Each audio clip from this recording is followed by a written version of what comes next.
Hello, everybody. Welcome back to the Blackstone Fortress. It is episode 5. I'm still not editing applause into the beginning of this because I just really don't feel like it. And I'm glad you're here. It's gonna be kind of a loosey goosey week this week. We didn't do a lot of planning in advance. Bit of a thin crew. Ryan is here. Coda's here. Colleen is here. We're gonna hang out and we're gonna talk some 40k. How's it going, everybody? Hello. Oh my god. Oh wow! I was like, who was that? Of all the It took me a openers, second to realize that wasn't Colleen. Yeah, I was like, whoa, someone's doing a great me impression. Oh, Oh dear. I Anyway. might have bothered me less if it was you doing it, honestly. really? Mm, Not Ryan. So, Oh boy. no, Mr. Host, do you have anything you want to start with? Let's open with. Oh shoot! I was just looking at something and now it's gone. Dang it. I will provide the very funny anecdote that there's a new squats kill team for Necromunda that's come out. mm. And the community is celebrating the fact that they finally got egg-shaped dwarves back. Egg-shaped dwarves. Egg-shaped. You need to see their armor. You should look them up. I'll send you the link, Colleen. Sure. It's very, very, very funny. Oh yeah, and the Chaos Knights Discord got all worked up over the most recent rumor engine, but it's almost definitely Emperor's Children. So Yeah, it's World Eater. really, you think a just want it to be flesh-covered World chainsword is World Eaters? 8 down. Part 2. Electric Boogaloo. That's not how that works. That's really not how that works. No, I think it's probably Lucius, to be honest. Lucius would make sense, but didn't he use an edged blade, like not a He non-chainsword? did. Correct. So he did, but his other weapon has always been a whip type thing, and that could be that, because it's just a flesh whip. Which one are you looking at? Because this is very clearly a chainsword. It's Well, yes, definitely- but I'm saying it's only the tip of. That's what she said. So the Sorry. rest of it could still be a whip, but chain tipped. Maybe. I The would scale be looks off. very surprised. They'd have to be super zoomed in. The anyways, if it is Emperor's Children, which it makes sense, there is no way in hell they introduce anything except Lucius and maybe a battle line. I suppose, yeah, at least initially, that's probably Lucius- the strongest argument. Lucius is, well, except for Edelon, Lucius is the only Emperor's Children character in 40k. Isn't Fabius Vile Emperor's Children? I mean, I know he already got a new model recently. Sort of. He So was he's- Emperor's Children. That, yes, he's Emperor's Children in name. I would sort of put it like he's Emperor's Children the same way that what was the Thousandth Son? Rubric of Armon? Is that what it was? I don't know. No, I was going to say he's a Thousand- thousand son the same way that Garviel Loken's the son of Horus. no. So I mean, you're right, but the Thousandth Son that hated Magnus until they rewrote everything. Oh yeah, no, Ahriman hated his guts, at least initially. Well, and so Fabius is how Armin used to be. Yeah. Well, Hey, didn't he get in big trouble with oh my god, what's his name? The Primarch. Hold on. Fulgrim? Yeah. I don't remember for sure, but I remember Fulgrim had him keep making a bunch of Ferrus Manus clones because he wanted one of them to join him, and they all kept saying no. Hey, so yes, Colleen.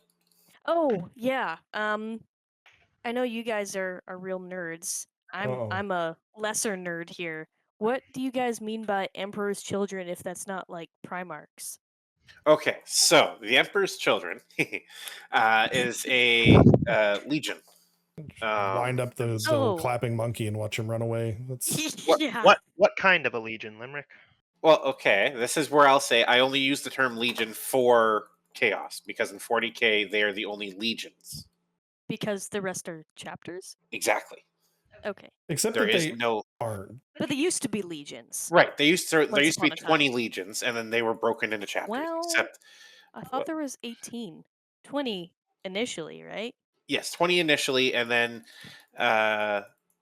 2 Primarchs did something very bad, and were told no, and something bad happened to them, and then their legions got folded into the Ultramarines and the Imperial Fists. It's Mm, heavily okay. implied that the Space Wolves eradicated at least one of the legions. I mean, they are like the that's what they're meant to do, right? Yep. Yes. The Emperor's Mhm. executioners. Executioners. That's the word I was looking for. Okay. So Emperor's Children is specifically traitor legions? So they were the Well, 12th? Third. you should. They were the third. 100% I- third. Are They're the they? third legion. Oh, they are the third. Anyways, they were the third legion. Their Primarch was Fulgrim, or also known as the Phoenician or the Phoenix. Oh. The thing with the Emperor's Children is they are perfectionists. Mm. And when I say perfectionists, I mean like they like art, but only if they can be perfect at it. They Ah, like music only if they can be perfect at it. sounds And like me. uh, Okay. and so like they were. I spoke about Lucius already. He was considered to be the best swordsman in the Imperium because he trained solely with a sword and all the time. I thought Um, Sigismund was supposed to be top dog. That was kind of the classic rivalry. yes, the uh, I thought the there was a Night Lord in there too. Sevatar, no. Yeah. So the way it worked in at least the Horus Heresy is how it makes it seem. Each legion has who they consider to be their best swordsman, and then it's sort of left up to the reader to decide who they believe would be the best. Uh, I personally think in a duel, Lucius wins. In actual combat, probably Sigismund. The difference being a duel is confined, whereas combat is no holds bars. Like Lucius isn't going to kick you in the face because that's not dueling. Sigismund will wrap the chain that he has wrapped around his arm around your neck because he wants to kill you. I thought the whole thing is that Sevatar was the only one who ever beat Sigismund in a duel because he broke the rules. Yes, but Lucius also never dueled Sigismund Oh, okay, fair enough. because Lucius wasn't a champion. So, anyways, going back, the Third Legion, Fulgrim's Legion, they were called the Sons of the Emperor. They were eradicated, not eradicated. They were heavily damaged in numbers at the beginning of the Crusade, and so they fought almost exclusively beside Horus and the Emperor for the beginning of the Crusade.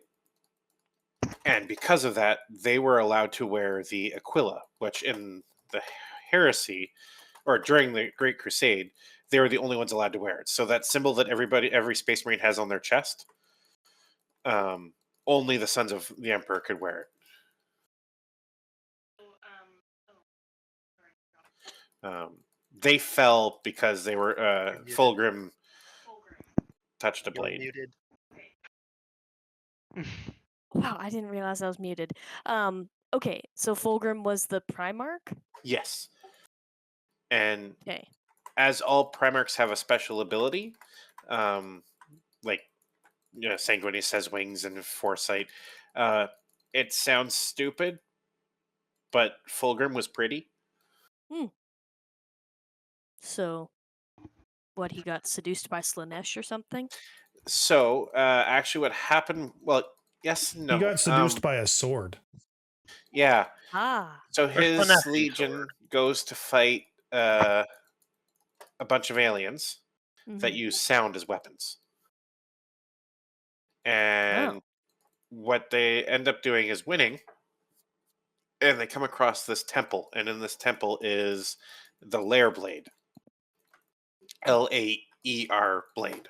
Oh, okay. Um, s- Despite everybody saying "Don't touch it, Dad," Fulgrim touches it, and it immediately starts to try and possess him. Ah, it's cursed. And yes, and so it's a demon blade. And so Ah. what ends up happening is it realizes that his biggest point of weakness is his pride. So he Ah. would never be the best swordsman unless he took up the sword. He would never be the best this unless he took up the sword. So the perfection persuaded him to take it. The Yes. need to be perfect. Okay. And then because he was already possessed and corrupted by chaos, when Horus comes up to him and says, "Hey, Dad's not what you think he is," Fulgrim's like, "Yeah, you're right. Okay, let's do something about Okay. it." And on a plus note, the Emperor's Children also have one of the best loyalist stories ever. Hmm. So there is a dreadnought called Rylanor. Yes. Um, he gets sent down to Istvan 3, which is the. So there's two major battles at the beginning of the Horus Heresy. There's Istvan 4 and Istvan 3. Istvan 3 is when the traitor legions call their own ranks. Anybody they don't think that would follow them against the Emperor, they send down to this planet and virus bomb and then try to kill. Huh. Well, Rylanor, who is a dreadnought at this time, survives. Mm-hmm. And he sends out this uh, message, like a Vox message, that Fulgrim picks up. And this is after this is after the planet's been nuked. There should be nobody down there, but for some reason Fulgrim goes down. I'm not 100% sure why. Mm-hmm. Anyways, what ends up happening is Rylanor tricks Fulgrim into combat. Knowing that he's going to lose, he sets his dreadnought's reactors into overdrive and essentially nukes Fulgrim in the face. Wow. It's a way to go out. Yeah. And renounces Fulgrim, says, that he's a traitor and all the other good stuff that loyalists like to call people. Yes. Heretic. Yeah, and then explodes. Wow. And now it doesn't kill Fulgrim, because at that point Fulgrim is a demon primarch already. Fulgrim was the first demon primarch because he was possessed by the sword. But there's a whole storyline there. Like at one point, it's alluded to that Fulgrim enjoys playing with toys of the adult variety. Um, and like, Wow. He is the yeah, Slaneshi Primarch, so Sir, he's the what? the Slaneshi Primarch. Oh, okay. Yeah. Saw which that one coming. In I'm terms of going. the traders, there's kind of like one trader legion for each of the main four Chaos Gods. Unbur's Children are Slanesh. and, That makes sense. and I'm going to start the caveat, because everybody who just heard this one, yeah, it's Slanesh, yeah. Slanesh is not the chaos god of sex deprivation. I mean, deprivation, yes, but not sexual deprivation. No, he's the Chaos God of Excess. Yes, it is the chaos god of excess and everything. So just as much as whoever falls to Slanesh might be a sex-starved, crazy person, it could also be a gluttonous person looking for the next best meal, always looking for the next best meal. That makes sense. It Greed, is. sloth, It's desire, etc., etc. yeah. It's just the next high in Man, any way you can get it. if he ever got his hands on the Sisters of Battle, that'd be terrifying. And so like the big thing for Slanesh is the way that his gifts help you is by making you numb to sensation. Oh. So like the idea is uh, you're always looking for the next best thing, because when you get it, it doesn't fill that hole. Yeah, you're just an addict. Yes. And so like Nurgle, who gives everybody or all his followers plagues and everything, which just you, you can't notice the bolt round in your chest if your chest isn't really your chest. It's if it's just a bunch of cancerous masses. Mm-hmm. Slanesh goes, well, you can't really notice the bolt round in your chest if pain is nothing to you. Yeah, And so it's that's really it's a little messed up. I will say that. yeah. Well, and so Well, it's chaos is messed up. That's kind No, of yeah, chaos is yeah. Slanesh's demon world has like the 7 layers of hell type thing, Oh, except that it's like the every layer is a layer of different pleasure that 7 just circles of ends. pleasure, it's a desire. 7-layer dip, guys. Yeah, essentially. Okay. I think it's the innermost layer is. It's not one that I feel like a lot of people would expect. Can't remember what it is Taste. though. I was gonna say No, it's sour cream if the cops ask. Oh my goodness. That's thick, man. Um. Oh. Anyway, so that's the Emperor's Children. That's their shtick. The reason that their point of discussion today is because they are right now the only legion that doesn't have a model line. Oh. The World Eaters have theirs. The Thousand Sons have theirs. The Death Guard have theirs, and they each have their own Chaos God. Thousand Sons is Nietzsche. World Eaters is Angron or is Korn, and Death Guard is Nurgle. Mm-hmm. You've always been able to play Emperor's Children because they do have Noise Marines, which use sonic blasters and Mhm. stuff to kill their opponents, Or they just scream at you. or Yeah. they just scream at you. The screaming is the sonic blaster. I mean, Well, in certain cases, yes. well, so in the Siege of Terra, uh, the famous Fulgrim story is that he launches a full scale attack against one of the walls of Terra, Oh. and like and knocks it down in half the time that anybody expected him to, That's freaky. because he's actually good at what he does. He just finds no pleasure in it, so he moves on to the next thing. Oh, fair enough. And so, literally, the moment that Dorn comes out and stops him from progressing from the next high, he goes, "No, I'm out," and he leaves. Like, just leaves the war. Oh. Yeah. But He's one of the ways that he knocks down the walls is he converts Titans into giant speakers. Oh. Yeah. I posted That in the chat, Colleen. That picture Mhm. is the official G-Dub paint job for a Noise Marine. Well, for Oh a my. retro noise marine. No, if you search Oh. Noise Marine, that's the picture that pops up. The leopard Oh. print. This looks like they should be on like It's I a don't know. throwback to when Noise Marines were first introduced, but this is the official Noise Marine paint job. I know it's the official paint job, but it's also still considered like a collector's miniature. You can't get a unit of 10 of these. no, Right. well, and it is like it is a specialty item, but that the fact that the model exists is, you've seen Mad That's Max, what, right? yeah. The guy playing the guitar On on the the giant speaker, speaker car. on the giant speaker car. That's Emperor's Children. Actually, most of that whole thing is Emperor's Children. Mm.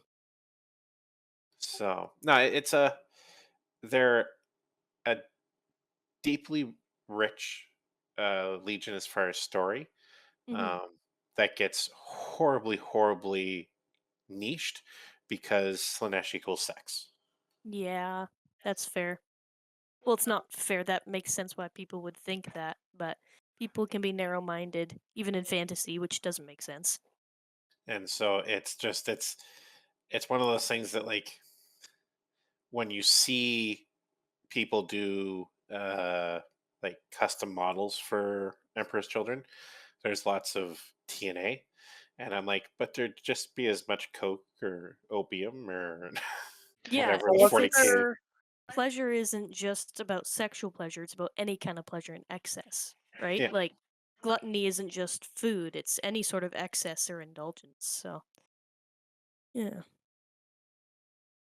but anyways, that should explain that. Didn't they That used to have a model for Doom Rider, and that was their whole thing because he was a bike model and he was basically just like a coked up Hell's Angel in Space Marine armor, and that was basically his character. Possibly. I feel like I have to Google this now. The yeah, so that explains the background of that a bit. They are a very interesting legion that actually sort of goes to prove a point I'll try to make later. That gets and they're interesting because they're multifaceted. Like you could Yeah. have a legion of Emperor's Children, which their armor color is purple. And gold. Yeah, purple and gold. And so like their elite guard are called the Phoenix Guard. And like so like they're a very high fantasy 40k army. Like their elite guard are the Phoenix Guard, and they hold like their armor is ostentatious as all hell. Um, they're so the Phoenix Guard are in cataphractic Terminator armor, which is old school bulky armor, except that they're wielding these two-handed swords that look like something out of Lord of the Rings that elves would wield. Like it's they're a very flourishy and Lots of flowery army. lots of flair. Yeah. Yeah. Quick Mm. point of clarification: they were only granted the name Emperor's Children and the right to bear the Aquila after the Emperor heard Fulgrim make a speech, right? I don't think they got that before Fulgrim. No, they were so they yes. One of the things that is a is a telltale sign in the Horus Heresy. If the Emperor ever said that you could change your legion's name, you were going to end up being a bad guy. Oh. All right. So the Death Guard were originally the Dusk Raiders. The World Eaters were originally the Warhounds. Okay. And the Emperor's Children were originally. Give me a second.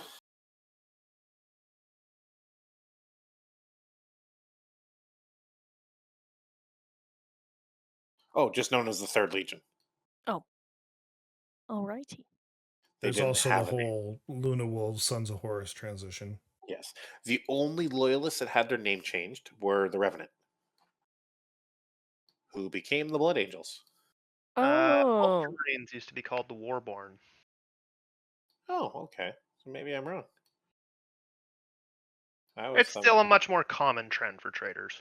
Well, so the one thing that I always knew that the Revenant uh were one, but I also knew that Horus expected Sanguinius to join him Yes. because Sanguinius didn't like the tyranny of the Emperor. Just knew that the Emperor was the best choice for humanity, much like Jagatai Khan.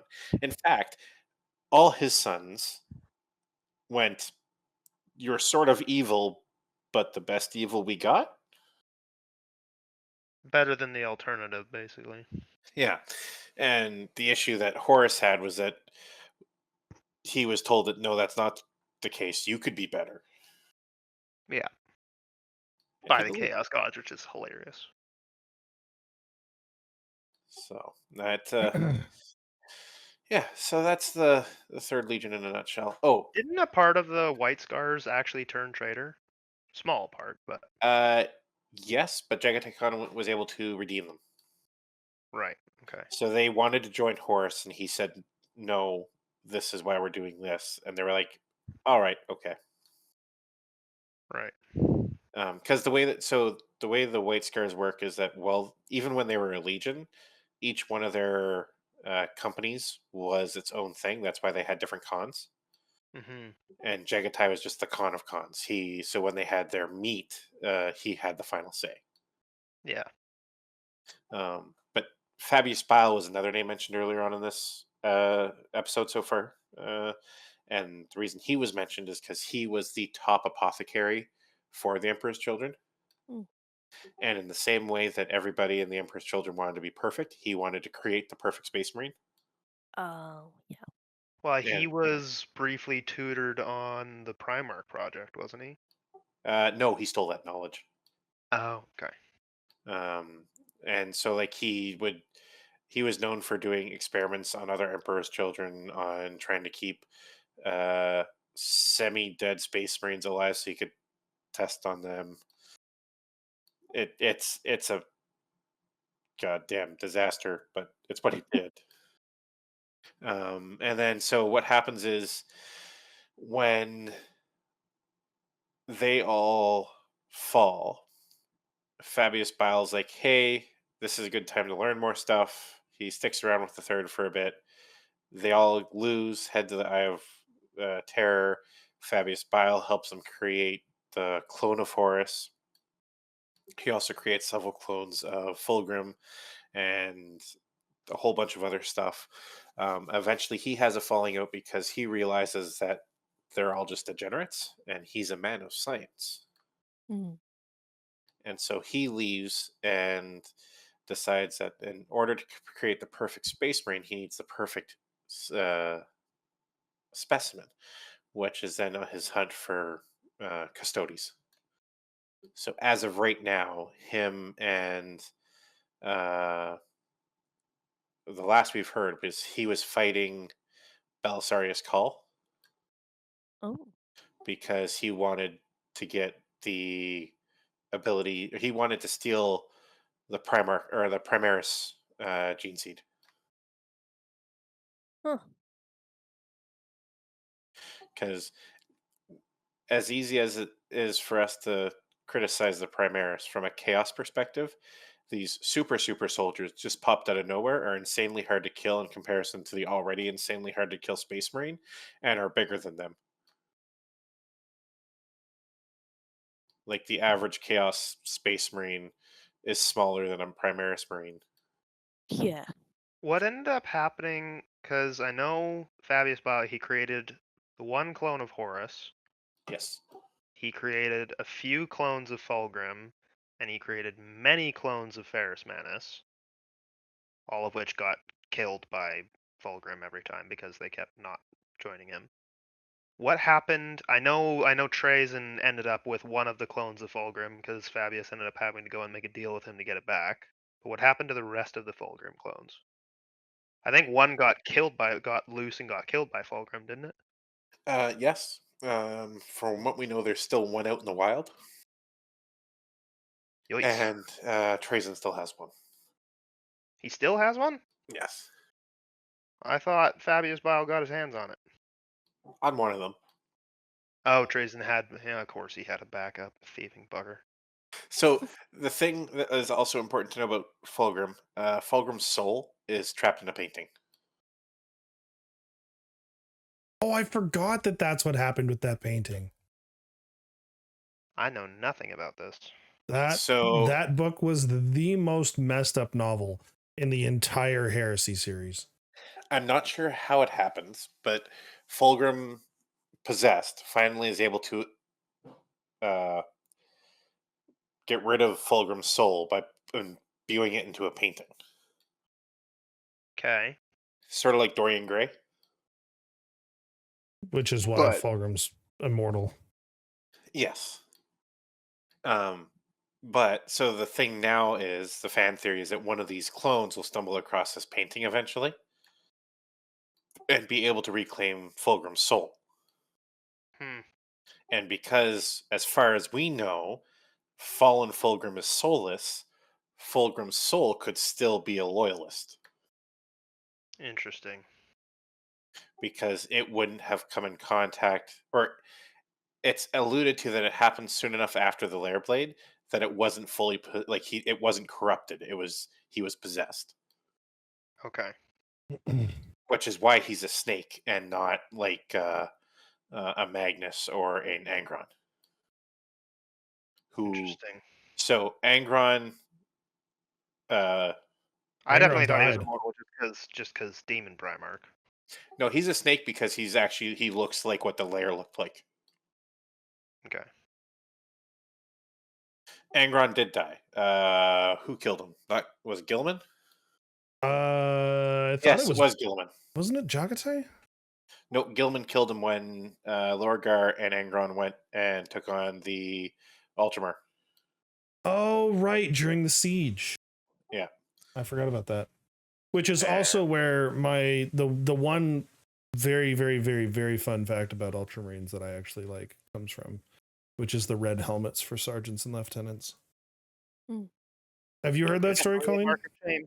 No. So originally, during the Great Crusade, having your helmet painted red amongst the Ultramarines, who were by and large, even back then, considered like the most disciplined Legion of Space Marines, because Gilliman's a fuddy-duddy with a stick up his ass, but that's neither here nor there. That's what I've heard. Yeah. But Nah, don't besmirch Gilliman, man. I will G-Man girly besmirch. boat.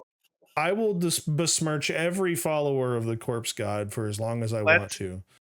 put it Anyways, this way: Gilliman is the best administrator among the Primarchs. So yes. the perfect example is this: the lion, when he comes back in the book Son of the Forest, Mm. says Gilliman would be the best swordsman of his brothers if Gilliman could focus on one thing only. Yep. Gilliman's mind. He's a Primarch with ADHD. He has to multitask. Yeah. Anyways, one of the things that they did though during the pre-heresy times is that if you were chastised for whatever reason, you were given a mark on your record and your helmet had to be painted red. And it was a mark of shame amongst. It's like the 4 feathers. Well, kind of, yeah. So it was this mark of shame that was given to Ultramarines that were chastised for one reason or another. When the heresy originally happens and Gilliman holds a meeting with sort of his senior leadership, a sergeant is brought in who has a red painted helmet. He has this mark of shame on him. And Gilliman kind of asks why he's been included if he's got this mark of shame. And I don't even remember who it is that tells him this, but essentially they're like, yeah, so he got that mark of shame because he had to be chastised for running theoreticals on how he would defeat all of the other legions. And we're really sorry. Basically, he came up with methods of war to combat the other legions and their specialties, and at the time when he went to present it, they're like, how dare you ever suggest that any of our brothers would betray us? Basically, the fact that he was even thinking about it was considered traitorous and, Which goes to terrible. prove that nobody, except for the Emperor and Melkador, knew that the Space Wolves had already killed a bunch of Space Marines. Mm-hmm.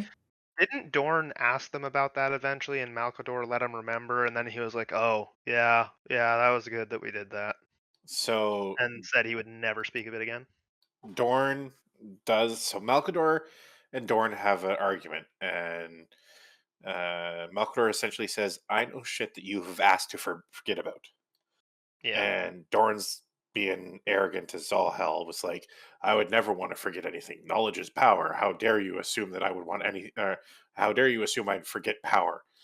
And Malkador is like, "Oh, really?" and snaps his finger and lifts the psychic block on Dorn's memories.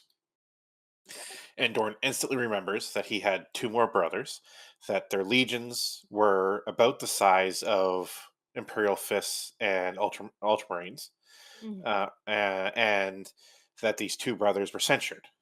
It doesn't explain what they did, just that they were censured and that they were never to be spoken of again. And then he also remembers that him and Gilliman agreed to have their memories wiped, but to assume the surviving Space Marines because it was deemed that the Primarchs were the problem, not their sons.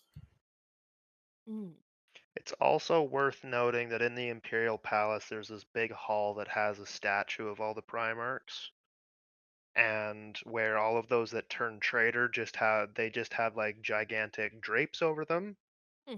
The two for those legions, like the statues were removed. Oh. So there's two empty plinths. Pretty serious stuff. Yeah, yep. And so before I hijack the show for the next ever, I'm sorry. I will say this. It is one of my favorite fan theories that Sigismund is not actually Imperial Fist. Yep. That one of the reasons that he is so at odds with his Papa Dorn is that he is actually from one of these fallen legions, and that's why he Mm. doesn't fight like an Imperial Fist. Mm-hmm. Am I remembering correctly? I feel like there was a story about Sigismund. One of the things with Sigismund is he actually managed to like. I don't know if he actually did or if it was just theorized that of any of the regular Space Marines, if one of them were to duel a Primarch, he might actually manage to land a hit or two. So it was Or if it actually assumed. happened, just thought that. So he fought Fulgrim. Okay. Like he on the wall he fought or I guess not fully unleashed Demon Prince or Demon Primarch Fulgrim, but he fought Fulgrim. And while he didn't really hold his own, he also didn't just get insta-gibbed. Yep. Mm. And as he's about to get gibbed but refuses to back down, Dorn steps in and goes, "My son might have outstepped his skill. Don't worry, I will not." That's such a good Yeah. line. I remember that. But the thing with Sigismund is he was never thought of to be the best. He was thought of to be the most determined, and where that falls into two different categories is it meant that you could, and to over exaggerate it, you could blow him out to dust, and the dust would still come after you. Yep. Mm. Isn't And that's Sigismund the one that finally stops Karn's advance after they're through the wall? yeah, he kills Kern Yeah, once. the first Um, time. but so like one of the reasons that the Black Templar chained their weapons to their hand is because Sigismund did. Uh, what the reason why Sigismund did it is because to him that chain is uh, I will never drop my sword because my sword is my duty. Yep. Mm. And it baffled Kern, who chained weapons to his hands because he just didn't want to have to go far for a weapon. Well, and because otherwise during the red haze of the nails, he would lose them, and then he would be fighting with his bare hands. And he just found it annoying. Interesting. But during the siege of Terra, Dorn actually uh, admonishes Sigismund because Sigismund is appointed the Emperor's champion by Frady Keeler, who's the first martyr. Mhm. First saint. Yeah, and he starts to believe that maybe the Emperor isn't a god, but that there's some power there that might be guiding him. And Dorn is like, "Do not speak that nonsense. You're no son of mine. Yada yada yada. Get away." And just as the last gate's about to close, just as everything's about to go bad for the loyalists, and they're deciding that okay, if you're outside the wall at this point, you're dead. You just gotta make it count, type thing. He apologizes to Sigismund and says, "I misspoke. You are my son, and I do cherish you." And pretty much offers to bring Sigismund back in, and Sigismund goes, "No, I have a duty." And Dorn goes, "Understood. Make them bleed." Hmm. So, but I like the Sigismund not being an Imperial Fist naturally because Imperial Fists are very defensively minded. Hmm. Like their motto's not one step back. Okay. And the Sigismund and the Black Templars, who are the chapter that comes out of him, are very much not defensively minded. They're Yeah. very much go on the crusade and kill everything. Yeah. They're a lot more aggressive. That's Yeah. a very interesting. I mean, I knew that it was heavily implied the Ultramarines took in took in Marines from the Lost Legions. I didn't realize Imperial Fist did as well. And it's a very interesting thought that it was like Sigismund Yeah. and those Marines that ended up becoming the Black Templars. Well, because you also have Rand, who is an Imperial Fist, except that he looks exactly like a Space Wolf. Hmm. So it's the Imperial Fist is an interesting chapter.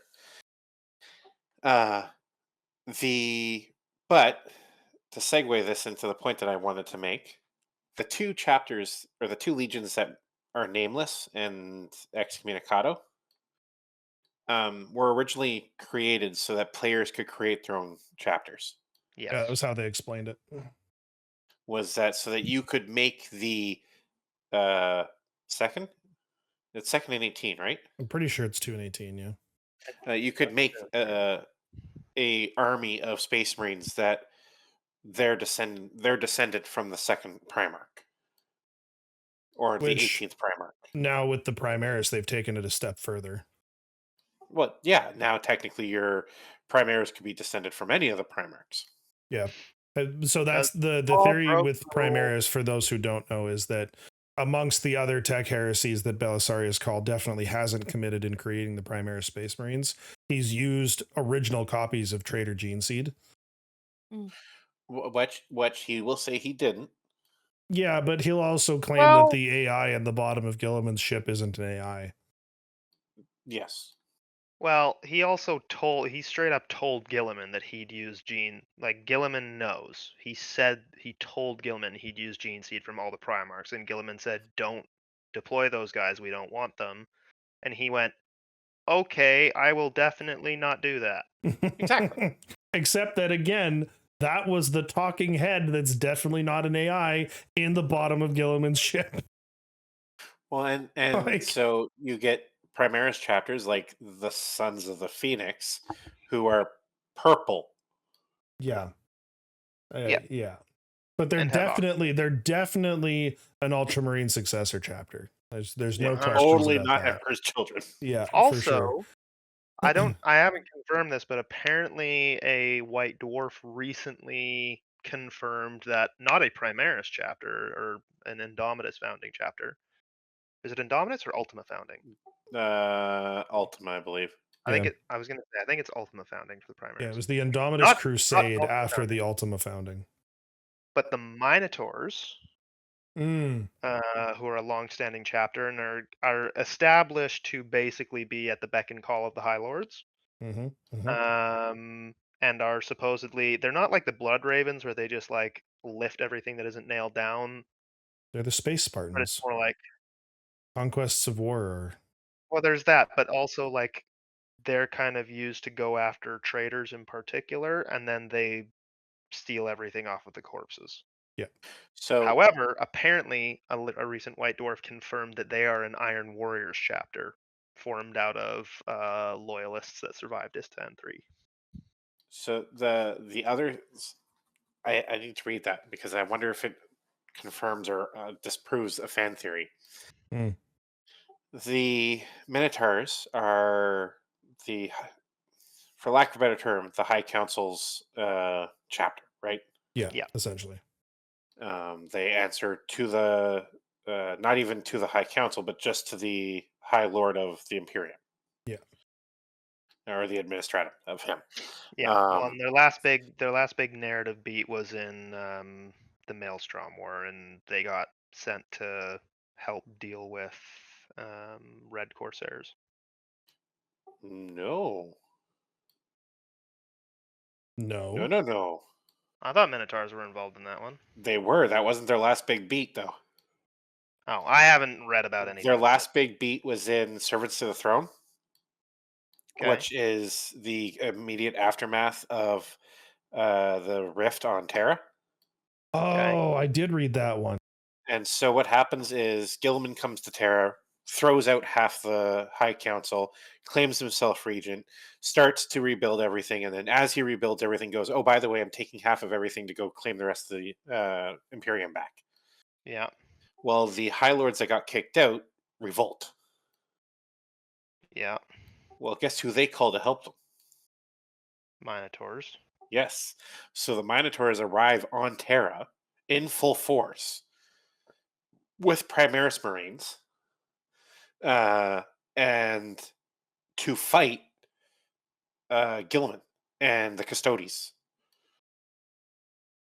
Which is just a wild series of decision making, like, because they're following the old High Lord's command, which he issued while he was still High Lord because he knew that all this was going to happen. yeah. And so they show up and they see it happening and assume that the Custodes and Gilliman are trying to take over Terra. And so this is where you get what everybody loves to point out. This is where you get Valerian's take on the chapter master of the Minotaurs, because he's about the size of a custody. Hmm. And Valerian's looks at him as he does. Custodies look at everybody this way, but Valerian looks at him and goes, "Okay, how would I kill him if I had to?" And then he realizes, "I don't know if I could." Which is the Valorish, first and only time a custodian has ever said that about a space marine. he goes, Hmm. Valoris or Trajan Valoris probably could. Gilliman definitely could, but as for me, a shield captain of centuries, I don't know. Hmm. And he goes on to say, like, he's killed a lot of agents of the chaos who are more powerful than him. So it's not like he's saying it couldn't happen. He's just saying that it's not a clear cut victory for him. It's not guaranteed. But one of the fan theories I read on the Minotaurs way back when was that the reason why their chapter master is so large is because he's a custody. Hmm. In fact, so when custodies retire, Custodian. yes, sorry, when custodies retire, they become eyes of the emperor, which means that they take off their armor and they go out into the Imperium and feed information back to the custodies. And they think that one of those positions is the chapter master of the Space Marines, because even a retired custodian would still be more than a formidable Space Marine. Mhm. But anyways, So, and Tyberos of the Red Wake, then, that I don't know. because He's I he's in big decided Terminator armor though. no, he uses Terminator armor modified with Dreadnought armor because he's too big for Terminator plate. Well, I don't. It's theorized. Nobody knows for sure if it's super upscaled Terminator armor or downscaled Dreadnought. Okay, but that kind of makes my point for me. Like, Yeah. So I'll throw him in with the same Sons of Sons of Atlas. Anyways, there's a chapter which takes stock saying that they've never lost a battle on the ground.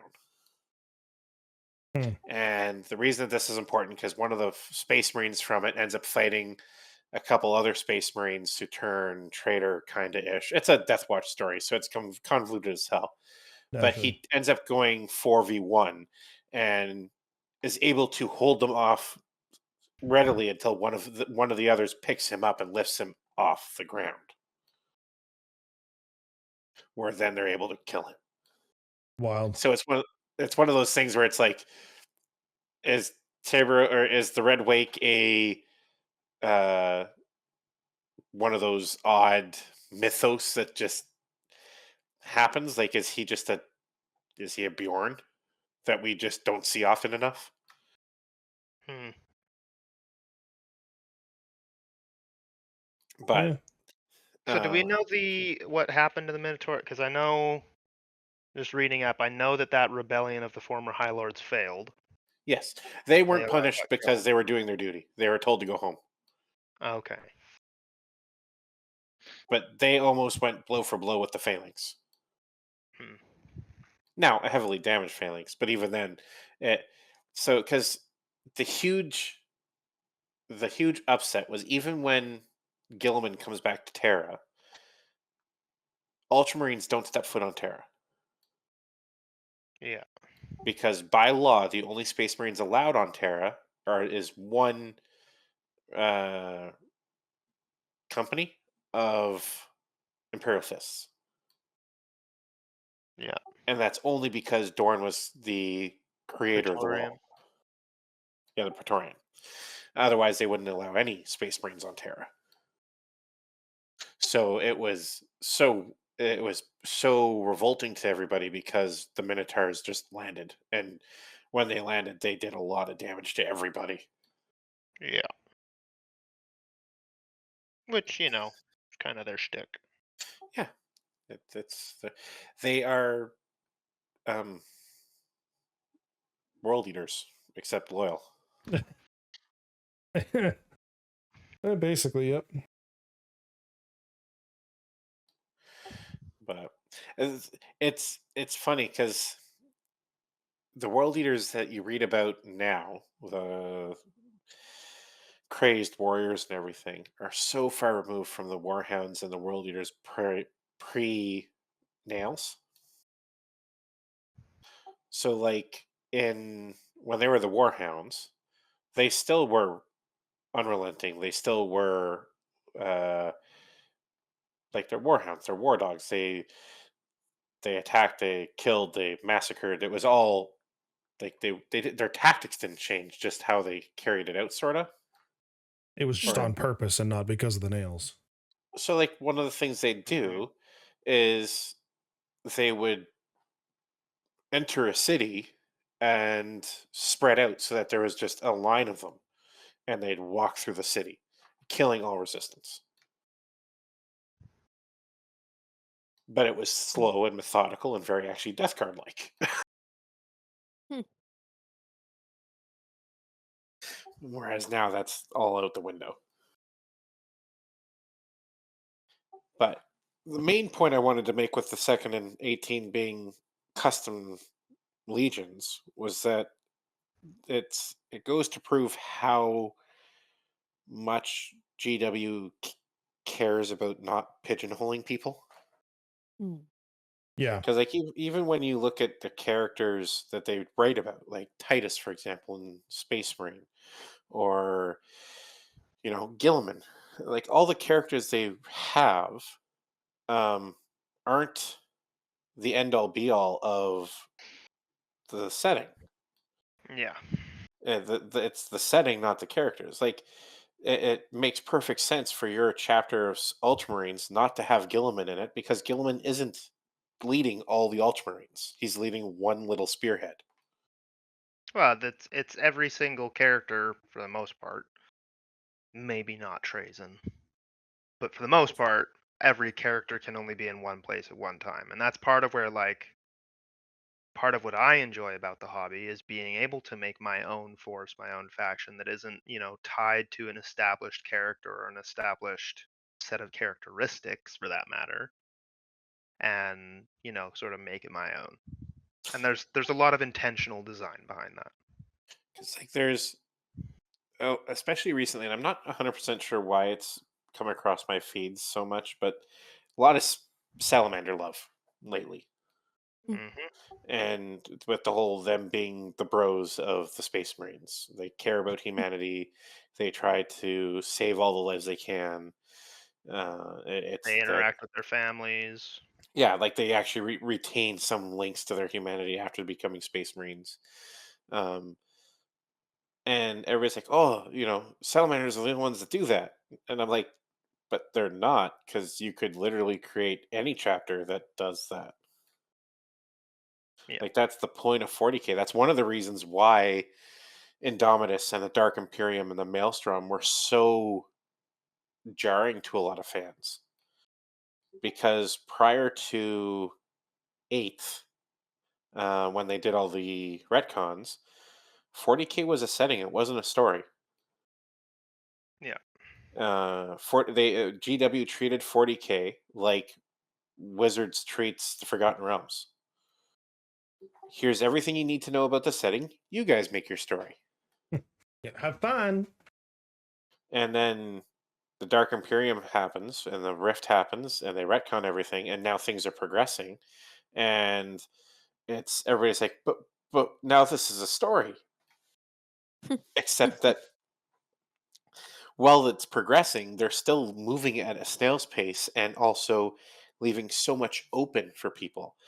I think what they did was they just expanded the setting. They didn't get rid of anything. Well, and that was the thing is there definitely was. I don't know how much of a subset, but there was a subset of the fans who are like, okay, we have been in 999 M41 for freaking forever. Like there's a lot of people that are like, you know, there are all these wars and everything that have literally all happened in 1 year because that was where, they weren't allowed to progress anymore for a long time. And so I think there was a lot of people who are like, okay, like it'd be nice for there to be some kind of a progression to see something happen. And I think GW did a good job of that, where yeah, they added some narrative. They pushed forward the timeline, and they added to, like you said, I think they added to the setting. Some people took that as them making it a story, but you think about, like, D&D as well, right?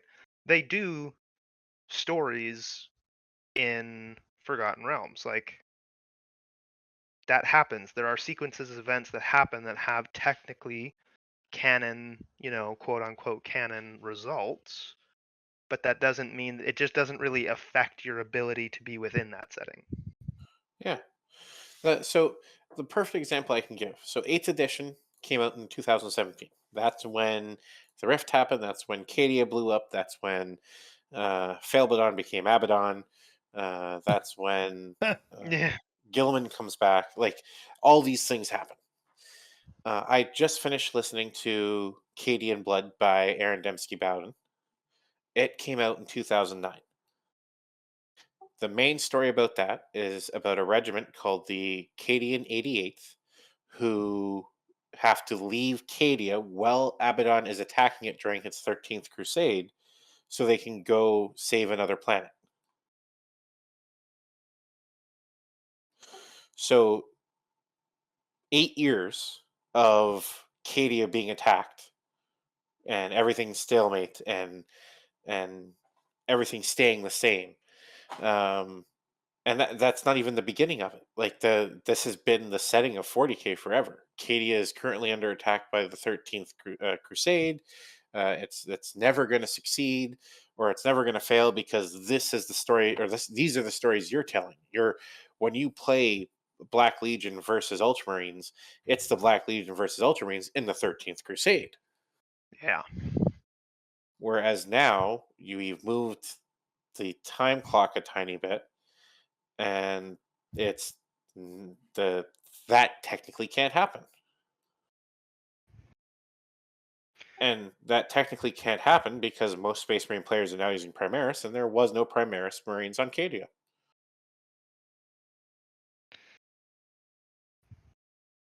But I at mean, this, I guess I can see how people could take that perspective, but at the same time, you can now, as far as Abaddon's concerned, the Black Crusade's not over until they reach Terra. well, but so like, but it's also like, yes, you're right. There's no, or yes, there's technically no Primaris on Cadia, which means you can't have those wars anymore. You can't have those battles anymore.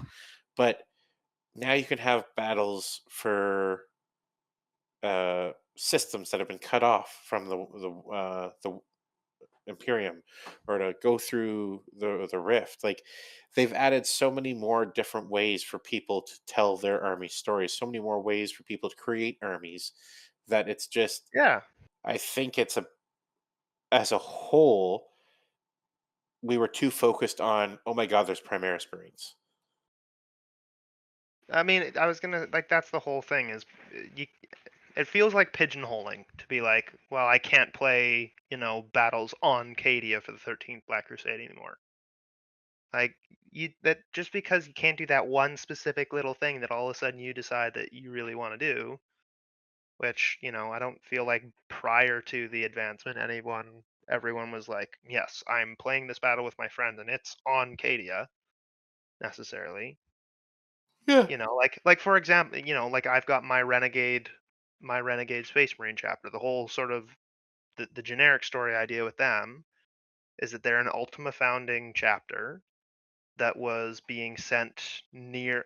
I haven't totally decided, either near the rift or trying to go through the rift to relieve Imperium Nihilus, get split off, and basically, end up on the other side without support that they were expecting to have, and they end up having to sort of like establish their own little protectorate, and they have to raid and prey on other Imperials just to stay alive.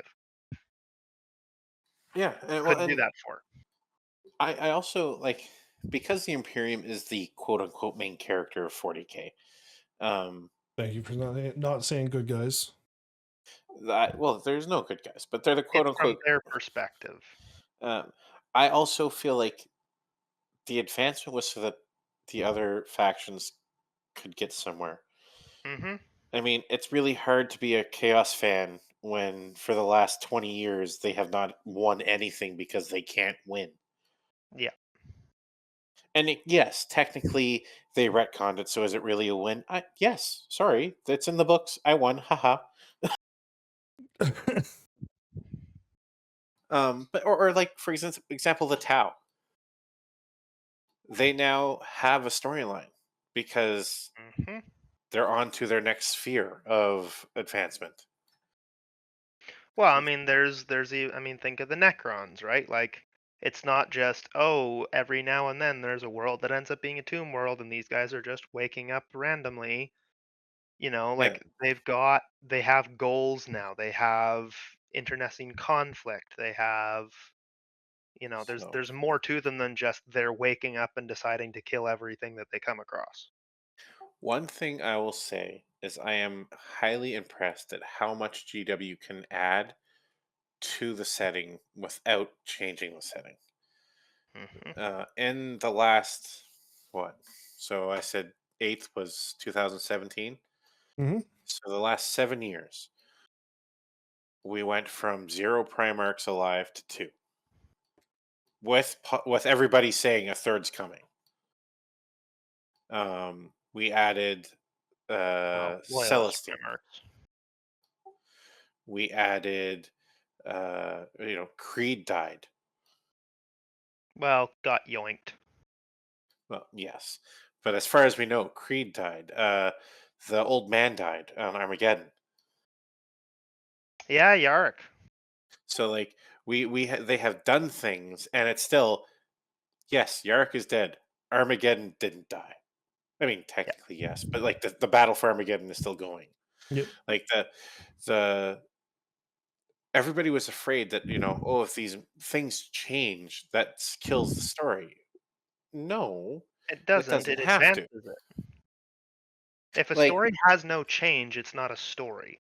well, and I'm also like, if you only played guard because you wanted Yarrick with the power fist, You're not playing guard for the right eh, reason. yeah, you're like, man, be an orc. They have plenty of power claws. Yeah. Which, fun fact, the very early rumors is that 11th is going to launch with orcs heading back to Armageddon. Like, Are well, they because gonna Armageddon's actually like fix orcs detachments properly this time, or what do we think? well, Maybe. 'cause orcs or Armageddon's Ulanor. Hmm. Well, supposedly the early groundwork has been laid because from what last I checked anyway, this was more tied in with like Kill Team stuff because the first edition of Kill Team got launched all around the Octarius War. Yep. And basically, Gashgal broke through the Imperial cordon with a fleet of something like 5 million orc ships, which tells you how many billions of orcs there are on board. Just two orcs. Yeah, How many it's how many just murder Gashgal. moons It's did he just have this Gashgal. time? I have no idea. Anyway, Gigant. That's not a Basically, moon. he went to Octarius because he heard there was a good fight. He had a bunch of fun, but then basically got in his head. Nobody's exactly sure why he left, but I don't know if it was White Dwarf or it was Kill Team stuff, but basically last we heard is that he was leaving with this massive fleet headed in the direction of Armageddon. Basically the orcs lost Octarius. A lot of at least the orcs fans say that it's because Gashgal basically pieced with most of the orcs that were there. But do you know why they're going back to Armageddon? We don't know yet. I can tell you why. I know it's because it's Eleanor, but they No, no, haven't. no, no. I can tell you why. Big Man Gaz felt in his soul when Yarrick died, and now Yarg he's going died. after Angron. Because ain't nobody killed that Umi but me. Well, that is probably true. Gaskell did release Yarick specifically so that Yarick could give him a good fight. Exactly. Mm-hmm. When Yarrick died because of Angron, Gaz gasped half a galaxy away and went, "Oh no, they didn't." Honestly, Gaz versus Angron sounds like the fucking throwdown of the century, and I am here for it. Well, You know what I love is that from the whole like Arcs of Omen culmination and the lion coming back and everything, and him fighting Angron, Mhm.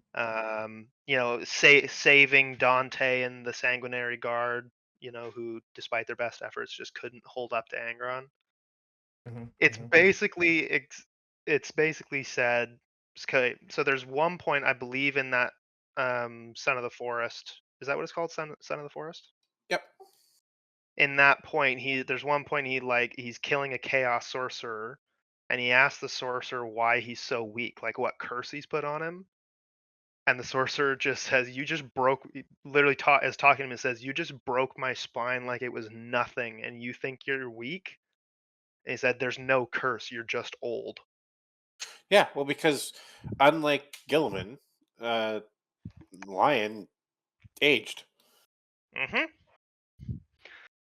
Anyway, the point being, he goes to fight Angron, and basically, as far as I read it, he only kind of obviously he can hold his own better than Dante and the Sanguinary Guard, but he only withstands Angron because of the Emperor's shield. Yes. A fight between Gaz and Angron would be, in certain ways, more interesting and more funny because Gaz wouldn't have some, magic shield to keep him in the fight. Gaz would literally Except, just be going slugfest for slugfest. no, I'm calling it now, and y'all can pay me my due when it's time. Oh, Gaz does have a magic shield because when Gaz gets to Olinar and starts slugging away with Angron, Korn goes, "Oh, baby mama," and protects them both. Born And then cares not from Gaz, whence the blood flows. but Gaz becomes the leader of what we already know exists, the planet of orcs that constantly fight demons and get resurrected. They already have a leader for that. Yeah, but he's saying Gaz is going to substitute. So Ah, what ends up happening is you get chaos orcs. Oh. you know what? The day that we get Chaos Orcs, I will. I don't even know what I'm gonna do. Um, Hmm, no, I think that's as far as orc storyline progression goes. I think him fighting Angron probably is how he breaks into being the beast. that would be Maybe. awesome. Now the other theory. So very, very, very early rumors, and completely unconfirmed. But supposedly the plan is that the 11th launch box is going to be Space Wolves and Orcs. Because the last time Gaz went to cause problems, Ragnar, what's his name, cut his head off. Ragnar Lothbrok. Yeah, right. And most launch boxes are Space Marines versus something. Right.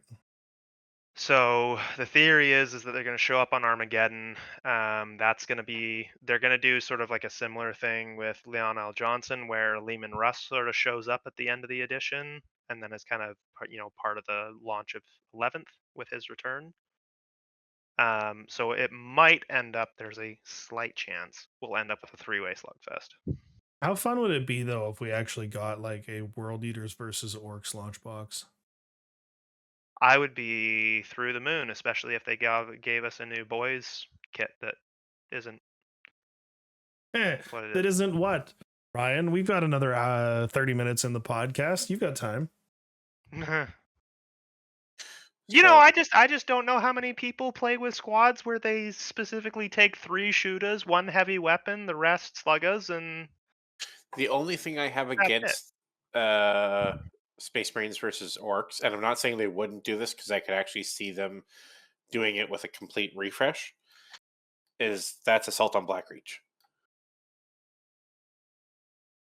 Well, yeah. So I mean, I know they've already done it before, but Assault on Blackreach, I think, was Ultramarines, wasn't it? But yes, but I'm wondering if what they so like if they do a complete refresh because I'm looking at that box right now, and so you have War Boss new model, boys have new model.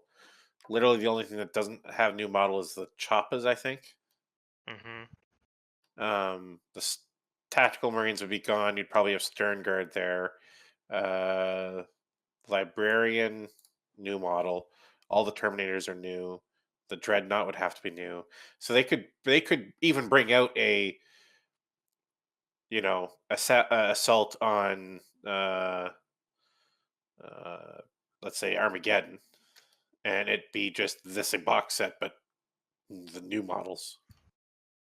Well, and so that's my other thing where I'm a little bit wondering in that there's a lot of more persistent rumors that space will basically the three um Loyalist Legions were getting refreshes for 10th. Yeah. So it was Blood Angels, it was Dark Angels, and it was Space Wolves. So my whole thing is like I'm a little leery that they'll do a Space Wolves launch box if they do a Space Wolves refresh in 10th. Because like the launch box would be the opportunity for them to do that refresh. Unless the Space Wolves refresh is I was gonna the say if the Armageddon. leakers are just off on the time frame. Could No, be. but I'm not even talking that. If that's the, so you know how like Ark's Omen ended 9th, right? Yep. Prior to that, we had Psychic Awakening ending 7th. What ended 8th? No, sorry, Psychic Awakening I ended was gonna say 8th. Psychic Awakening was Yeah. 8th. 7th was another one. Can't remember what it was. 7th was all of the new stuff. 7th was Ultima Founding and Indominus Crusade. Yeah. Yeah, it was the 13th Crusade ended 7th. No, yes, but I'm trying to remember what the rule books were. Anyways, it doesn't matter. What So you're you had saying Dark is Millennium and Galaxy War. basically Yeah. what you're suggesting then is that Armageddon is going to be the thing that ends 10th. Yeah, that you'll have the book series, Armageddon War or whatever it's going to be called. I could see it being the Fang and the Tooth, Yeah, I can see it. or whatever they have, I right? would Because call Ragnar it the hates Beast words. Within. Yeah, that would work too. But anyways, so that you have that whole thing, and that's what ends 10th. Be pretty wild because I mean everyone is thinking Fulgrim's going to come back with Emperor's Children if we got Fulgrim and Lehman Russ. Well, I wonder if, so we get the Emperor's Children Codex, and it's going to have a small range, and people are going to be bitchy about it, and then that's the enemy in 11th. Oh, that could be Could be. fun. You have the See, and not here's the thing though. If they do like a smallish range for Emperor's Children in 10th, and then they get an expanded range for the launch box, as soon as that happens, everyone for World Eaters and Death Guard and Thousand Suns is going to start whining that all of a sudden they've got a launch box with all this other stuff, and they want their rosters expanded. well, except that Death Guard have an expanded roster. So do Thousand Suns. World Eaters, I'm hoping gets their expanded roster this edition. Whereas if Emperor Sons gets released to this edition, and then gets the expanded roster next edition, that I mean, tracks with the rest of the releases. does it count as an expanded roster if it's just characters? What do you mean? I mean, like half of the Death Guard unique units are just various character models. 2 units of Terminators, because you have the Death Shroud and the Light Lords, yeah. Blight Lords. You have their own tank with the Death uh, Guard are the best of the traders. I'm not arguing that. what? Well, so I'd say that them and whereas so whereas Death Guard have a lot of elite units that are unique, Thousand Suns have a lot of base units that are unique. I thought they basically just had like rubrics and Zangors. So you have the Rubric Marine, you have the Scarab Occult, you have all the characters. So they might be the ones with the characters. They do have a Um, lot of characters as well. The Mulith they have Vortex Beast. the Mutal of Vortex Beast, which was great last edition and is now just a bullet sponge. I don't understand why they didn't. I've complained about this on the podcast before, but the fact that that thing doesn't have the psychic keyword on its weapons is criminal. Well, no, what it was is I bet you at one point it did, and then they looked at what the Thousand Suns can do with psychic keywords and went, "Oh no, we can't." Well, there's also the fact that the psychic keyword means very little to anyone outside of Thousand Suns is also criminal. Well, Uh, yes and no. I mean, it means very little because nobody brings psychic stuff right now. But if like Thousand Suns and Grey Knights ever become high meta, you're going to see a lot of librarians because they give feel no pains to psychic attacks. Yeah, but I mean that's what I'm saying is you've got like some very specific units that do very specific things against psychic attacks, and Yeah. that's pretty much it. Like So I agree with them streamlining psychic abilities and sort of integrating them into the rest of the flow of the game. It'd just be nice for the psychic keyword to mean something outside of those very specific circumstances or very to specific me, armies. the psychic keyword should be ignores LOS, and it shouldn't be on bolt guns. Like remove it from more things, so that like it's literally just spells and fine melee weapons if whatever, but it ignores LOS. So it's indirect without the indirect penalty. That would be a fun way to make it viable. That'd be a way to do it. Because I've never understood the idea of uh, target the nearest. Well, smite back in the day. Target the nearest visible unit within 12 inches. One, lore wise, my psyker should be able to sense everybody on this battlefield, and I don't need to see him to blow up his brain. Yeah. But no, I think that it's more likely we'll see a Space Wolves ending, because I think we're about halfway through right now with the Blood Angels being released. Yeah. Well, because Dark Angels are sort of start of the edition. We just got. Well, I mean, yeah, if you think about the timing of it, because Dark Angels were the start of the edition, sort of like around this time last year, roughly. Yeah. We just got Blood Angels, so if we get Space Wolves around this time next year, that would set the timing. About Uh, right. yeah, about that. But no, I think the oh, um, taking a hard left turn here, and I'm sorry. Oh God. Battle forces were announced. Yeah, the Yes. Christmas boxes. Yes. Thoughts, comments, concerns, I'm mad about it. because there's no Chaos Knight. There's no Chaos Knights. No, they do look like good battle forces this year. Can't you? I mean, yes, it would require lots of green stuff and stuff, but can't you? The models in the Nightlands, aren't they usable on the other side? They have rules, theoretically, and interestingly, the armature variants that it comes with, which depending on what sprues they've included, it may only be possible to build them as 4 armature halverins, which is hilarious because they're absolutely the worst of the two. The armature variants that the Imperial armatures can become war dogs for are awful. They're horrendous. They're so bad.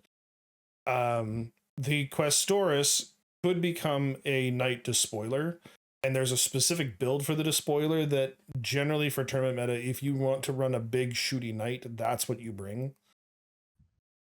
So I mean, yes, and they're boring, flat Imperial knight. So Okay, but I'm just saying. Let's say somehow we get a fan in here that's like, you know what, Snowy, you've done good, and gives you that box. You wouldn't be upset. oh, I wouldn't be, but I also wouldn't paint them as chaos. I would just accept that now I have an Imperial Knights collection on top of my Chaos Knight. That's, pardon my French, but that's fucked. What? That being said, I can't throw stones. I will say my biggest takeaway, like the Dark Angels battle force, is by far the best one there. I might have already ordered it. It is because that's what is that? 10 It's two Deathwing squad- Knights? It's 2 15 squads of Deathwing Deathwing Knights. It's 6 Inner Circle Companions. Well, I'm sorry, did you El say Johnson. 15? I'm almost positive it's 15. I think it's a full 3. I'm looking at the picture anyway. No, I it know says shows 10. So Okay, yes, it's sorry. got Lionel Johnson, Terminator Chaplain, 6 Inner Circle Companions, and 10 It's Deathwing Chaplain. Knights. Yeah, so you're looking at Basically, a lot of super cool models that pretty much anyone like. If you want to do Dark Angels and get into it, it's well fan freaking tastic. that is the Dark Angels. That is, yeah. If you're not riding bikes, which they have done a horrible job at integrating Primaris into Ravenwing, Yeah, if you're not riding bikes, that is Death Angels, Dark Angels, whatever. And and I may have great box. because I am weak souled and weak willed, and the Emperor needs to save me. As long as you're not weak walleted, it's probably okay. Well, we'll see. We'll see what happens. But I know Can it's one of I those things. Yeah. point out on the flip side of the coin how hysterically bad the Tau Battle Force box is? Oh, it's Is it awful. bad? It's so bad. It's a Literally, commander and 3 battle suits. but not like 3 crisis suits. It's a commander in Cold Star Enforcer because they're the same kit with a broadside, one broadside, a ghost keel, and a riptide. Riptide shit. Riptide is garbage right now. The ghost keel is situationally useful against specific armies, aka it's not worth bringing. And the broadside isn't bad, but generally you want 2 of them. And like there's no fire warriors. It's not table legal. Like, You know what's hilarious? I'm just looking at the article. The funniest part of this is they end it with all you need is a few squads of fire warriors and crew to turn this into an army. but even then it's Okay. not an army because the Riptide I- is like Let's assume that they're going for value here, not legality, because that is generally the case with these things. I can't field the Dark Angels either. no, and I get that, but the Dark Angels is like I look at that battle force and that's 60% of the army that you ran a train on me with the other day, right? Yeah. I look at that Tau battle force box and that's like 30% of a list. Right. But that's also like the Riptide's what cost wise? Canadian like 140? 140. So I'm looking at euros here because that's the site I'm on for now. Riptide is 74 euros, Broadside's 40, Tau Commander's 40, Ghost Keel's 57. So total value of 217. Yeah. Last year they sold for 135 euro. I'm Which not means- saying it doesn't have like monetary discount value because they all do. Well, okay. So I guess my thought here is, it's I'm stretching. I will admit, for someone that already has Tau, Depending on how long they've been playing, they already have 3 Riptides. Like Triptides have been out for a while, though, man. Riptides were big in 7th and they made a comeback in both 9th and 10th briefly. So, Tau, what are we rating it? The Tau gets a 3 out of 10. Okay, 3 out of 10. I would go 4, but I can deal with a 3. Ryan? I'll give it a 4 because it's got 4 models. All right. Colleen's still with us, right? We haven't lost her. Yeah, Colleen no, is still I'm with us. here. She's lurking and I'm listening. just listening. Well, Soaking it lots- all in. Lots of knowledge to consume, and you know, once in a So- while zone out because I'm not grasping. You're supposed to ask us questions when you don't get it so that we can explain for the listeners that don't get Last time I asked a question, I think we talked for an hour. I wasn't sure if there was like something more we should get I'm to. sorry. What are the Emperor's children? And instead of saying, "Oh, they're one of the traitor legions who devoted themselves to Slanesh," we went for an hour into the deep lore of the Horrors. Yes, But I mean, I with- married someone that does that, so it's not like I'm mind. It's with just like the probable release of Emperor's Children next year, though, it is a good point of conversation. We're not denying that, but Colleen So. does have a point. You do have a point. I do like this idea of rating the battle forces, though. So we're gonna I'd probably actually wrap the episode with this. That works for me.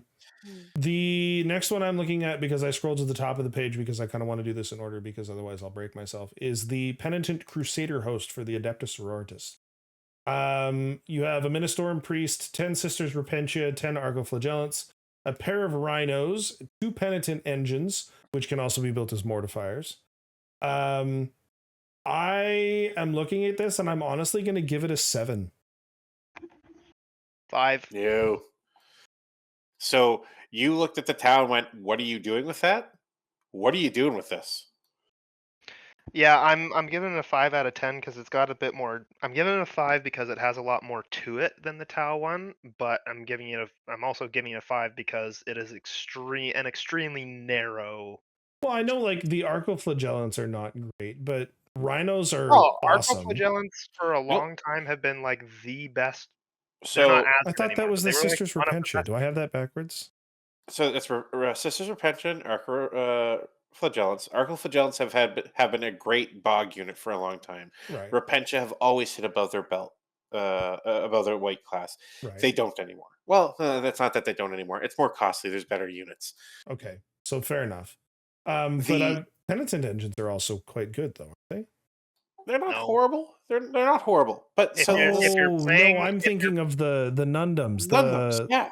the war suits, Paragons. The That's the one. penitent, the penitent engines for a long time, like they're supposed to be geared towards crowd clear. Yeah. There's just It's an so elite many meta. options. There's just so many options. No, for okay. that, So and the no, Gundams are better. under the realization that I have confused penitent engines and Paragon Gundam. warsuits, I will downgrade my rating to a 5. Because if Wanna that know- was 2 Paragon warsuits, that's a 7 out of 10 box. Like, Want to know what this? So okay, I'm going to break it down from competitive view because that's my shtick. Nobody brings rhinos because you bring emulators. Yep. You bring emulators because fire is fun. Do emulators still have troop capacities? Yes. Oh yeah. Well, that's disappointing. Muninistorm Priest, literally useless. In fact, Yeah. Adepta Sororitas are always better when they don't have dudes. Yep. The Arcoflagellants, not horrible. I mean, they're chaff units. Meh. You'd probably bring Sisters of Battle anyways. I don't even think Arcoflagellants can use Miracle Dice. So there's that. Well, knowing what they are in the lore, that makes a lot of sense. The Repentia, which are decent. I think they're the throwaway unit in this. Like they're the key piece in this list, which is horrible. Yeah. Want to know what I would have renamed this? Agents. Oh, that would be a good agents box, wouldn't it? And not that the box would be good, but that is a flavor army. That is a fluff army. Agents is such a good fluff army. You feel like you are an inquisitor leading a cadre that just is running the inquisitor game. Agents is so up your alley. And you can bring that inquisitor that everyone hates and just have a box full of suck. Exactly. Okay. Yeah, that's one of my problems with it. Is it's extremely thematic towards one avenue of the sisters, and Nope, at the that's exclusion of the rest. entirely fair. I will accept and agree with a 5 out of 10. Like I said, I got penitent engines and Paragon warsuits backwards. So 5 out of 10. This is my 3 out of 10. This is the one that I wish they would have done better on because there's so many better units with Sororitas. Like frick, throw Morganval in there. I know you did it last year. Do it again. Throw Celestine in there. Throw me some sort of sweet unit, man. Literally, it's just the triumph of St. Catherine and nothing else. Happy Christmas. But like, there's so many good characters in that army, and you're gonna give me a dude with a sermon book? Yeah, the Ministorm Priest makes no sense at all, and that upsets me. So that actually was where they lost the 3 points when I thought there were Paragon warsuits in there. I was like, why is there a dude for a character? To be fair, I love the idea of a preacher that has a chainsaw flamer. It's just not the box for it. No. Yeah. Or the army. Okay, so Next. 5 out of 10 with Limerick dissenting down to a 3 for Sororitas. Next we have the Hypercrypt Legion for the Necrons. Wish Mark was here. It would be nice if Mark was here, but he's busy entertaining displaced Floridians. So that's a whole thing. Now I am going to say, being the one that's reading this and looking at this right now, Uh, this box set I think might be the best one in the entire list. Necron Lord with a translocation shroud, which is the new Necron Lord model that has that like the green digital stuff going up around him. So cool. Yeah, I'm in on that. Extremely cool model. I would, if I was to get a Lord, I'd just get that, even if I wasn't going to run it as a translocation Lord. Well, I'd still get the translocation shroud is great though. Like it's worth taking. It is. Also comes with 10 Lich card that can be alternately built as Triarch Praetorians and 10 Necron Warriors with the Void Dragon. Yeah. Yeah, I don't think that's a loss. That's a 9 out of 10. Like it yeah, for what you're getting in this box, one, the Void Dragon might be the coolest model of like every faction in the last 5 years. Mhm. He's Two, certainly up there. Translocation Lord is fantastic. And three, this might be the only box in the list that you can put on the table and run out the box. Like, Yeah, I'll agree with a 9 out of 10. It's probably not necessarily everything I would want for myself as a Necrons player, but I'm not a Necrons player, so So it's got really cool stuff. It's well filled out.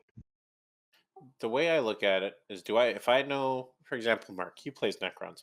He has a shit ton of warriors. Would he like more warriors? Of course, he's a Necrons player. yep. He I mean, has, my guy wants Immortals more right now, but you know.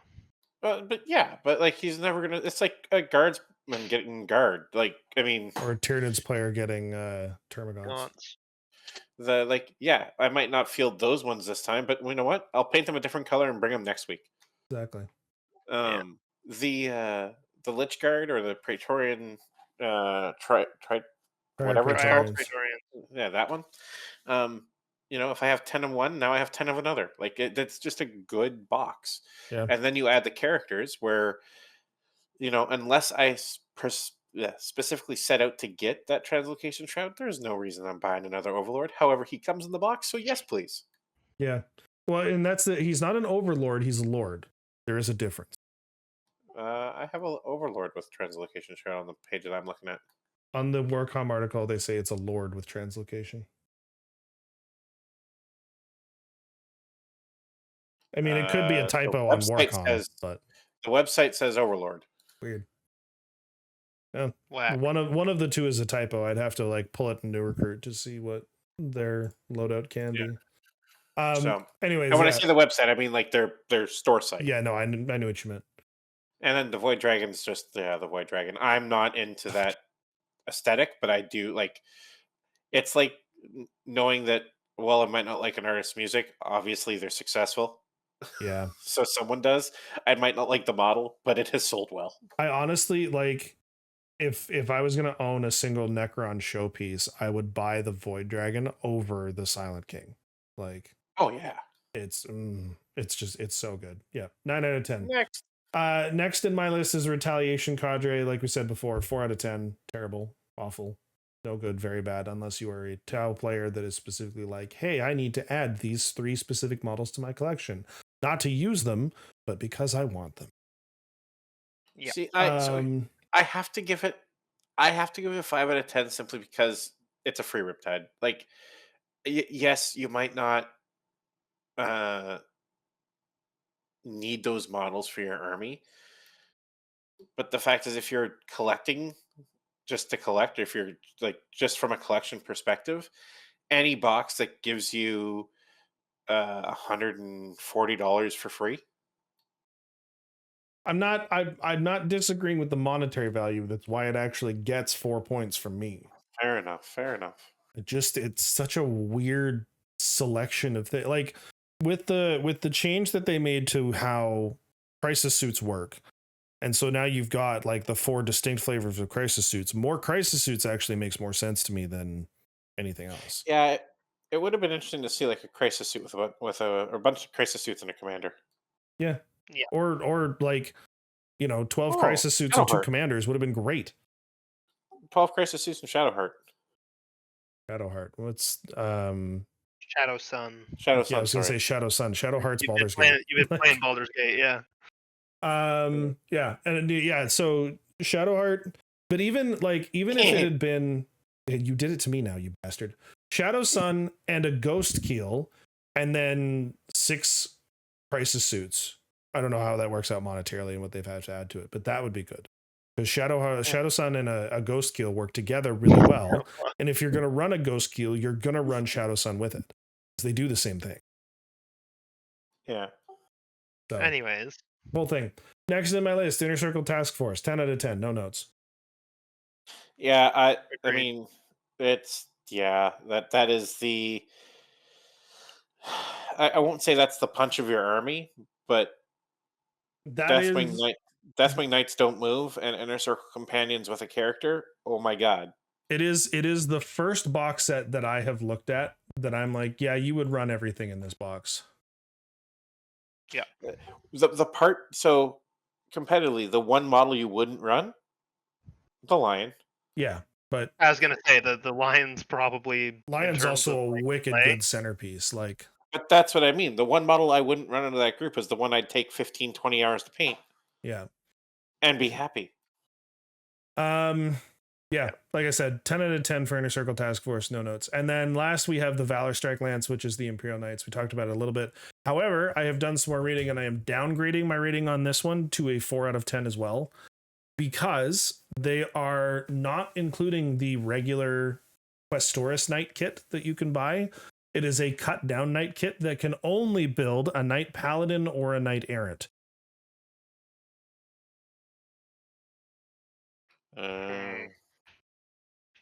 See, this is gonna sound bad. I'd give it a 2 out of 10 simply because I freaking hate the small knights. Well, And I'm not even talking like I hate Helverns. I hate Armature class knights, period. I like Armigers. Well, War Dogs, but I like them. I like them. I would like them a lot better as a heavy support option for AdMech. I understand the role they fill lore wise and in the army. They're supposed to be the forward scouts to the big knights. Um, and they don't do that. I shouldn't play an army of 12 of them. And yet that's one of the best ways to play right now. Oh, it is absolutely the best way to play for Chaos specifically. Imperial Knights still bring 2 big knights, but Well, that's because they have that character knight. yeah, Canis Rex is big, but also because they don't have a character armiger, unlike Chaos Knights, who can bring the knight or the War Dog Stalker. But so it goes from a 2 out of 10 to a 4 out of 10 because they are including both weapon options for the armigers, so you can build Helverins or Warglaves. Build them all as Warglaves, for the love of God. Do not bring Helverins. Magnetize, better, but if you're gonna glue them as Warglaves. However, losing 4 of the potential options that you normally get with the Questoris kit is awful.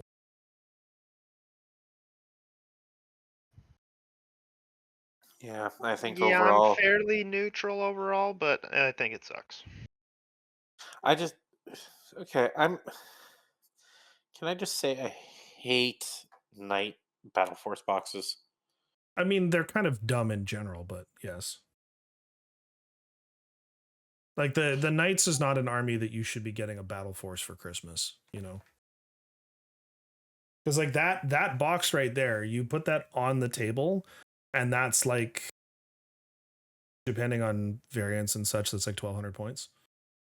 Like, I think last year's Battle Forces were possibly the best. Yep. That I've had, or that I've seen since I've been playing.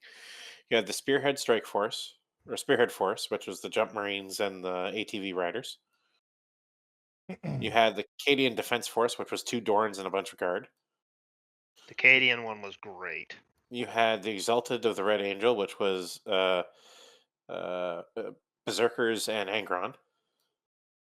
The Beast Naga Stampers or Stampede had the Killrig and the Beast Lord on Squigosaur. Defenders of the Ancestors had whatever I bought Snowy. Yeah, that was a super good box. And then Onslaught Swarm had the Norn Emissary and Tyrant and a bunch of Giblins. Yeah. 34 models in the Onslaught Swarm. So good. Yeah. Anyways, I do have to end it there for this week. So Sure. to those of you that are watching us live, thank you. We appreciate you. To those of you that aren't, thank you. We also appreciate you. Thank you for your time and your attention. We, even though we definitely didn't do this a week late, nope, not at all. We'll be back next week to do the next episode. So don't go nowhere. And we'll see you guys then. Love you guys. Mhm.